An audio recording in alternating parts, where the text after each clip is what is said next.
Hey guys and girls, it's Saturday morning. I already got my dunks and we're heading down to New England Muscle Cars. We're going to work on the 69 GMC today. Might be able to take it for a drive. Going to take care of a bunch of odds and ends. It's been running. I got to finish the cooling system in it. It's been filled. Just need to finish the wiring on the fans, and we're also going to take our first really decent in-depth look at the 69 Chevelle and see what I'm going to deal with wiring wise on that. But I'll see you when we get there.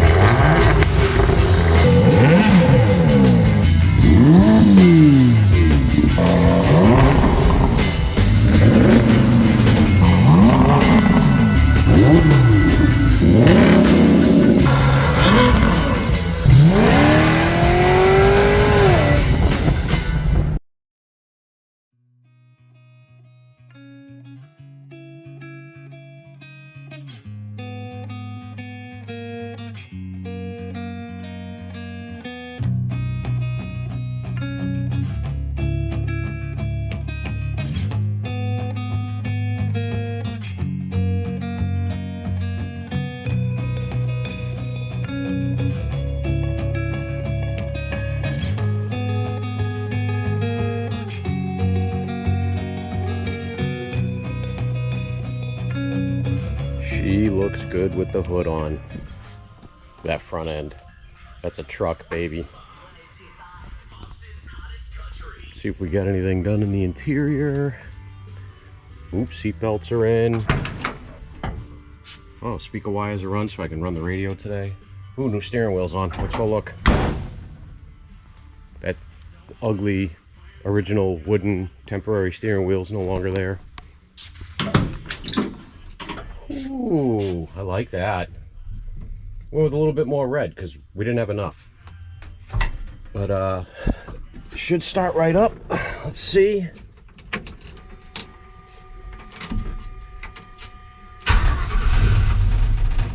Well, still needs to be tuned, but alright, so that's what we're going to work on today. Once I get the electric fans hooked up, I'm going to set the TPS and get the IAC all set so we got a good clean idle, and then we can start doing some self-tuning on the drive cycle. Then I could fine-tune it from there. So, if I sound a little bit under the weather, it's because I am. I caught that super awesome warm weather flu cold that's going around. And as you saw, I said goodbye to a good friend of mine yesterday, so not in the greatest of moods, but we're in the healing process now. So we're gonna do some work and get my mind off of it. Gotta get these fans hooked up. It actually just started up, no problem, idled fine. Off camera, of course, when I straightened it back out and moved it up to here where I need to move it so I can get underneath and do everything. Headers are burning in a nice, beautiful stainless steel bronze, so that's good. Good, we got that all clearanced, and that's got plenty of room under there now. All clamped up, ready to go.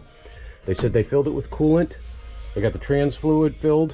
I'm going to get rid of this because we're, like I said before, we're doing a right angle fitting under here for the PCV system. Keep it all nice and hidden instead of having a breather out there. Plus, if you do get any blow by or smoke on decel and whatnot out of there, or high RPMs, it'll instead get sucked back inside. And radio, we're going to do the radio today, get the speakers wired up. And then we're gonna go from there. There's a whole bunch of stuff on my checklist. It's over there on the floor, and I'm just gonna go one by one by one by one and start checking stuff off the list. But let's take a look at this 69 Chevelle. Oh, there's the bed to the C10 in primer. So it's sitting on the Roadster Shop chassis. The LS3 is in it. 6L80 is in it. So we had to have a buddy of ours at FX Innovations redo the entire trans tunnel because that 6L90 just did not want to fit in there. So then, oh my god, spaghetti. Oh, I can't wait to do the wiring on this one. Oh, so he did an amazing job on this tunnel. That looks great.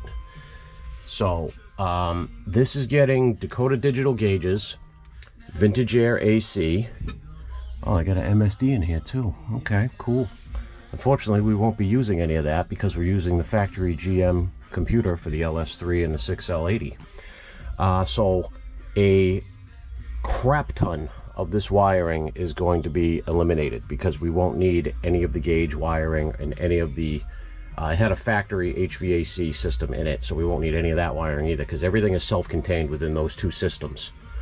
Other than that, it's going to be a lot of cleanup for wiring. So I have to go through all this stuff, find out what they had these switches and whatnot wired up into. And what do we got here? Oh, that's wipers. Okay, headlights. We got, all right, so it's plug and play. So it had a full set of autometer gauges in it, which were a plug and play setup. And this is actually a painless wiring wire harness, but we will be eliminating a lot of the dropouts on it because we're going to be doing some other stuff. But it is looking, let me get my clumsy ass out of it. It's looking good. Sits nice on the chassis. Engine fits nice up here. So we are, this one should hopefully take about a quarter of the time that took, because it's basically just flipping it onto a new chassis, new drivetrain, but everything should be pretty much plug and play. But enough about that, let's get back on that. Sometimes you spend the morning doing things that you probably shouldn't have to do, but you do them because you need the parts. So I couldn't find my cooling fan pigtails or my fittings or any of that stuff, so the owner was just here and we searched everything.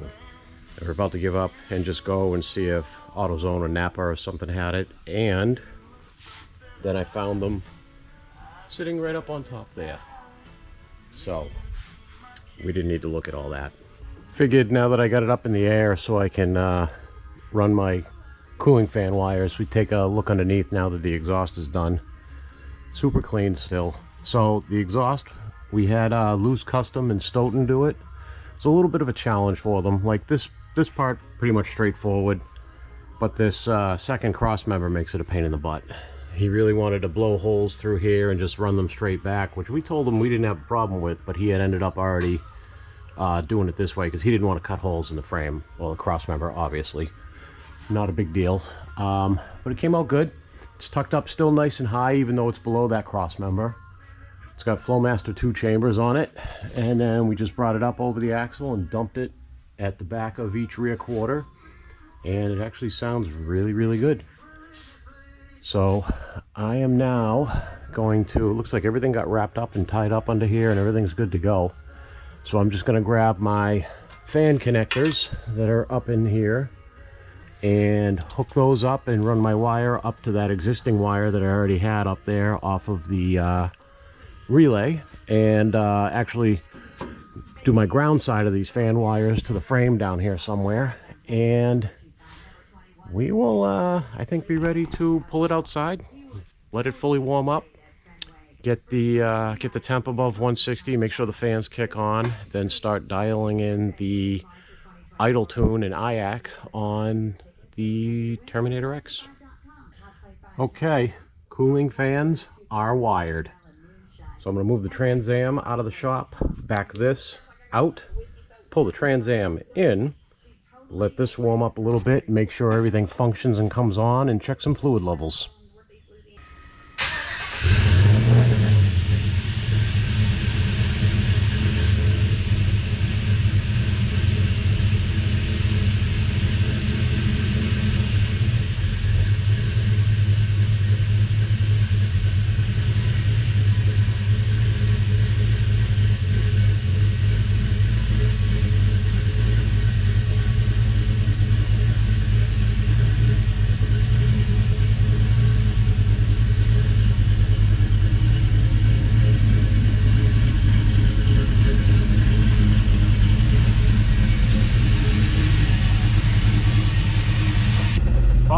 So she started, she's running, waiting for that coolant temp to get to 160 so I can start doing some throttle setting or some idle setting.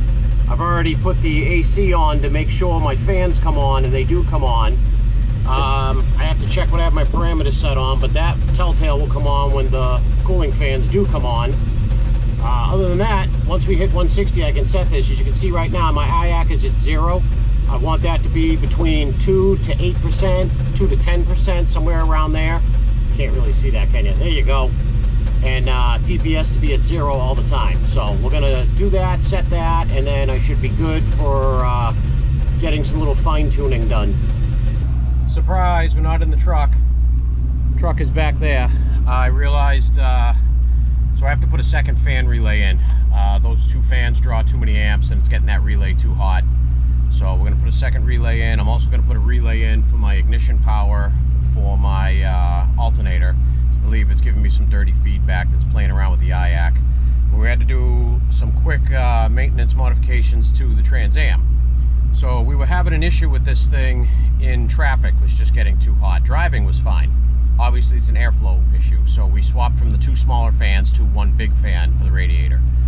I also found out, just by trial and error, that even though, if you know LS engines, they always run the coolant temp sensor off of the driver's side head.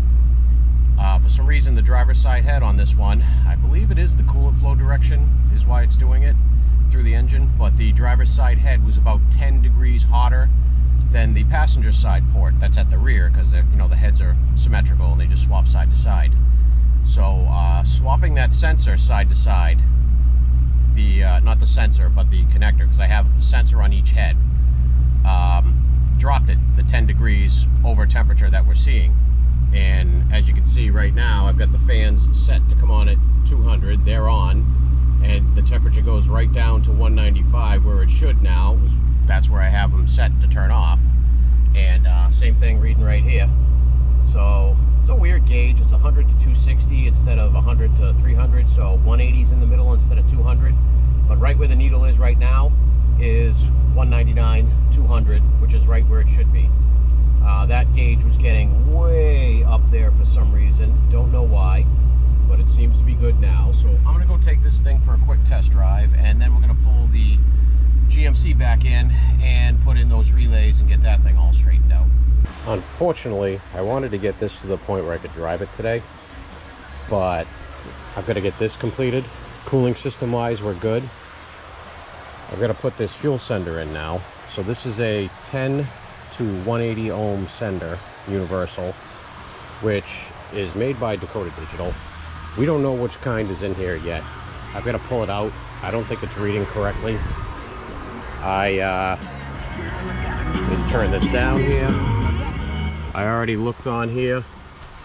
So 10 to 180 VDO, which is the one that Dakota Digital makes. They have a setting in here for it. So I'm going to drop the tank in the Trans Am and then pull that sender out, ohm it out, because I'm curious to see what the heck it is, and then put in this 10-180 and double check and make sure our gauges are working now, or gauge, the fuel gauge, because everything else is working good. The fuel gauge, we had issues with it since the get-go, which thinking is that sender that came in that tank. Like I told you, we got that tank new but used, so we had no idea what sender is in it. We don't even know if it's a sender that's compatible with the Dakota Digital setup.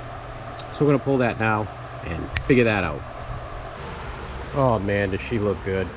Wish I was working on that. I don't mind working on this, but I want to get that done. But I gotta get this done first.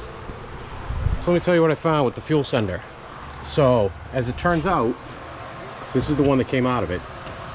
By the part number that's on the top here, this is a GM 090, which I believe I looked that up before, which is why I set the dash up for 090. What we got to replace it was a 10 ohm empty 180 ohm replacement, which is still fine because there's still a setting in Dakota Digital to use that. What I ended up finding that was the problem was this. You see the install height? So with this 10-190, or sorry, 10-090 that was in there, this float was all the way, or I mean this sender, the sensor itself was all the way at the bottom of the tank, which if you notice, keeps the float halfway. So when the tank was actually empty, it was reading half a tank, around 50 or so, 45 ohms. It needs to be down that far to be 0 ohms to actually read empty. So, mistake on our part, we didn't check that ahead of time. The car just got slapped together before anybody verified if this was reading correctly or set up correctly. But this is the actual install height. As you can see, it's quite a bit different. This tank is about, I think it was 8 3/4 from the lip to the bottom. So by the specs they give us one for 8 1/2, which puts this center line of this at 4 1/4, and I believe 9 inches puts it at 4 1/2. So of course I divided the two to 4 3/8 because we're sitting at 8 3/4, which is between those two. So now we are good. So I'm going to use this new one just because we've already got it, or I've already got it set up for the 10-180. Plus I would rather do that, even though I verified what the issue is with this one. I'd rather not throw this one back in just in case there's a problem. So I'm going to put a new float in this bad Larry, throw it in there, make sure, because we have about a half a tank of gas right now, make sure, ohm it out with the meter, make sure it's reading half a tank of gas, and then hopefully everything should be reading right up on the dash. So this is the correct height or drop from the top of the tank, and this is also the correct length, because I did it all out by their calculations. So I don't know who put this in. We don't know who put this in. They were either clueless or they just slapped it in to sell the tank, and we had a dumb move and didn't check it beforehand. But also the float is on upside down, so this one, if you notice, if it goes to the bottom, that's going to block it from going all the way down. It's supposed to be installed like this, so if it goes all the way down, it goes all the way down. So now I'm going to drain this tank and throw that in and verify the reading on my fluke. All right, I've drained the tank. We've put the new sender in correctly in arm length and height and all that good stuff. So let's see. On an empty tank, 8.2 ohms, which is correct. So it's going to be a 10 ohm empty to a 180 ohm full. So I'm going to put some fuel in it now. We've got, I don't know, however many gallons here. I'm going to actually add that up and see what we got and do an exact capacity so I can see what we're going to be up to in ohms, and I can guess how many gallons off of. So we are back together. Let's see, you can see better from here. Here we go. Gonna key it on. We are empty. It is about a 21 to 23 gallon tank. So I'm gonna put 5 gallons in. Should bring us right around a quarter if everything is correct now. And the low fuel light is on for the first time in its life too, finally, because now it actually shows low fuel. Oh, if you ever want to see how bad the government can screw something up in the name of safety, these stupid safe fill canister or gas tank nozzles, that's as far as you need to look. My God. Not only does it not work, it just spills fuel all over the place as well. Well, there's 5 gallons. Well, by the grace of God, let's see if this thing's actually reading around a quarter tank. We'll get you right up in there. Oh, thank God. Put the other roughly 4 gallons of fuel in. Let's see where that puts us. Oh, that's beautiful. We are good. Everything's reading good. So you know what? We are gonna go for another ride in this dime piece to verify the cooling is good, and then I'm gonna call it a day. Unfortunately, the Trans Am cut into all the major time I had to work on the chili pepper, but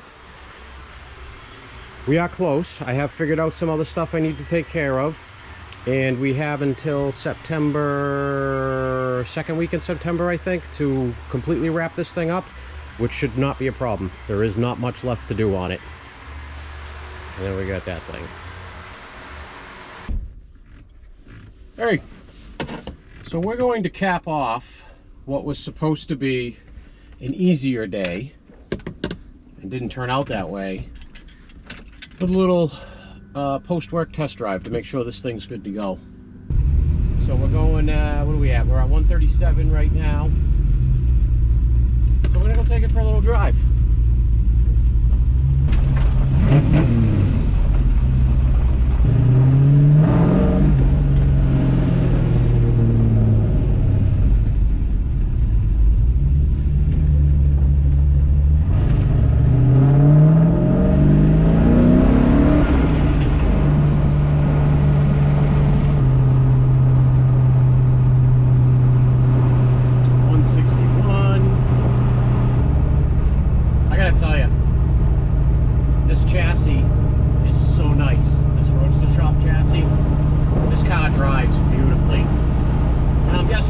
Somewhere probably around 420 for horse, but with this chassis, the way it handles and this 6-speed transmission, it's awesome. I can't see past that tree. Oh, there's cars. Good thing I didn't go.